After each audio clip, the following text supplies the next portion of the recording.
Hola, ¿cómo están? Hoy estaremos meditando en Daniel capítulo 4, versículos 19 al 37.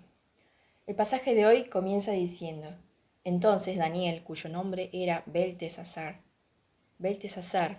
fue el nombre dado a Daniel en el capítulo 1, implicaba sumisión a la autoridad de Nabucodonosor, tenía incorporado en su significado el nombre del dios pagano Bel, Marduk, que era considerado por los babilonios como el soberano de la humanidad y los países.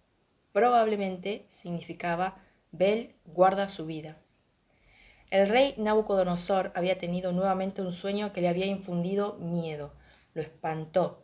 Estando en su cama, las imágenes y las visiones que pasaron por su mente le llenaron de terror, por lo que pidió nuevamente a los sabios de Babilonia, los magos, hechiceros, astrólogos, adivinos, que lo interpretaron el sueño.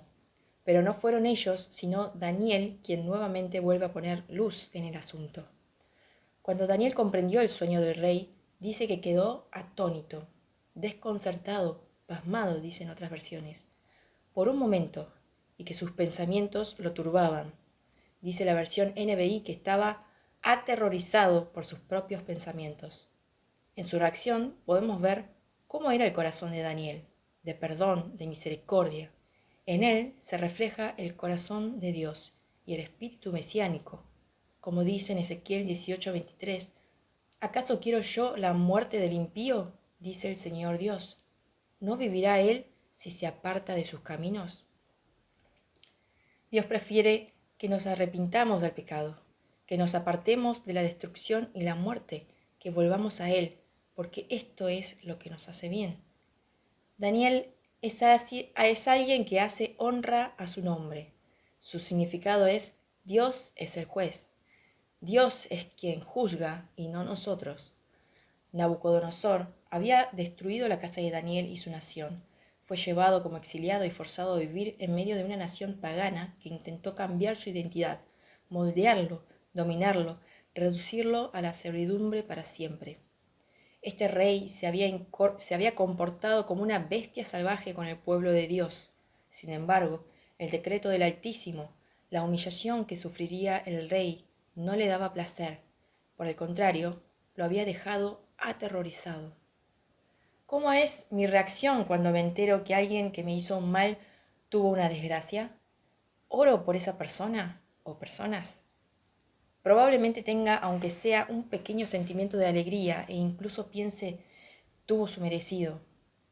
Pero no fue así con Daniel, sabio, entendido, en quien el Espíritu de Dios reposaba en él. Recordemos que Jesús fue crucificado no habiendo hecho nada malo, y lo dijo uno de los criminales que fue crucificado junto a él. ¿Se acuerdan cuáles fueron las palabras de Jesús estando crucificado, mientras echaban suerte sobre su ropa y los gobernantes se burlaban de él? Está en Lucas 23, versículo 34, dice: Padre, dijo Jesús, perdónalos, porque no saben lo que hacen. Este es el corazón de Dios. Nosotros también pecamos. Lo hacemos cada vez que rechazamos a Dios y sus mandamientos. Por eso nos merecemos la muerte. Hemos hecho algo que no merece perdón. Pero en Cristo Jesús, Dios perdona a los que no merecemos perdón. Esto tiene un nombre y se llama misericordia. Es notable la sensibilidad con que Daniel responde a Nabucodonosor. Utiliza un prólogo cortesano propio del cercano oriente para la interpretación.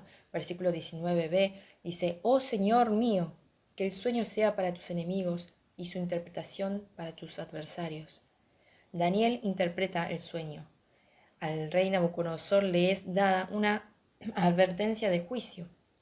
El versículo 24 dice que es un decreto del Altísimo que ha caído sobre mi Señor el Rey. Lo que dicen los versículos 25 y 26 se cumplirían.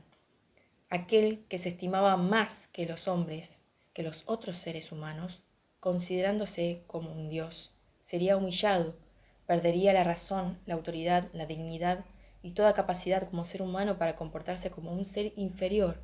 Sería tratado como una bestia, así como se había comportado con las otras naciones. Pero podemos ver que no se trata de un mero juicio en sí, juzgar al soberbio y orgulloso, sino que tiene como finalidad también el arrepentimiento, la corrección moral y un recordatorio de la soberanía absoluta de Dios. Versículo 27, Daniel lo aconseja: por tanto, oh rey, que te sea grato mi consejo, y rompe con tus pecados mediante la práctica de la justicia, y con tus iniquidades mediante obras de misericordia para con los pobres. Tal vez esto resulte en la prolongación de tu tranquilidad. Jesús dijo en Mateo 6:33, busquen primeramente el reino de Dios y su justicia, y todas estas cosas les serán añadidas. ¿Cómo podemos practicar la justicia? Acá Daniel nos aconseja hacer obras de misericordia con los pobres.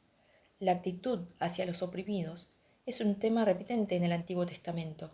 Los profetas reprenden seguido a los opresores y recuerdan hacer el bien a los pobres, los huérfanos, las viudas, los extranjeros, los indefensos en esos tiempos, que quedaban pobres o terminaban como esclavos de otros, porque no tenían derecho a poseer tierras, no tenían chances. Entonces, es necesario contextualizar esto y pensar en quiénes son los oprimidos hoy. No podemos cambiar todo el sistema y frenar la injusticia en el mundo, pero al menos podemos no generar más injusticia, hacer brillar la luz de Jesús con pequeños actos de justicia desde donde estamos. A pesar de la advertencia, Nabucodonosor pierde la razón.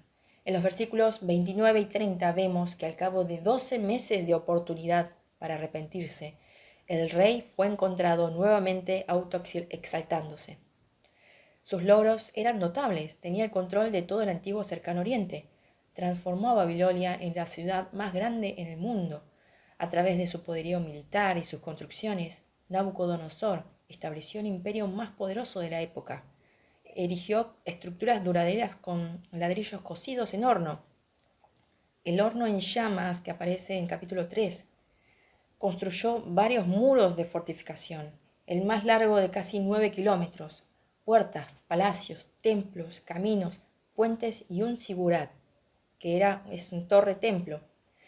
Y según la leyenda, diseñó también los famosos jardines colgantes para su esposa Amitis. Habiéndose considerado un ser sobrehumano, se convirtió en subhumano. Habiendo erigido su propia estatua para ser adorada como la imagen de un dios, perdió el derecho a la vida hecha a la imagen de Dios. Pero alcanzó misericordia al alzar sus ojos al cielo y fue restaurado. La obra humilladora de Dios no duró más de lo necesario. En esto podemos ver que no fue solo para humillarlo, sino para restaurarlo, para llevarlo al arrepentimiento. Daniel nos enseña sobre la soberanía de Dios. Él es el soberano de la humanidad y de toda la creación, el Rey de los cielos. Solo Él merece toda la alabanza, la adoración, y de Él son el poder, el honor y la gloria. ¿Estamos en un momento difícil? Es verdad que vivimos en un mundo lleno de falsos dioses, de tentaciones que nos pueden llevar a la soberbia y al orgullo. Por eso es necesario que alcemos nuestros ojos al cielo y recordemos quién es el verdadero Rey y mantengámonos fieles a Él con la esperanza de la restauración definitiva. Dios los bendiga, que terminen bien la semana.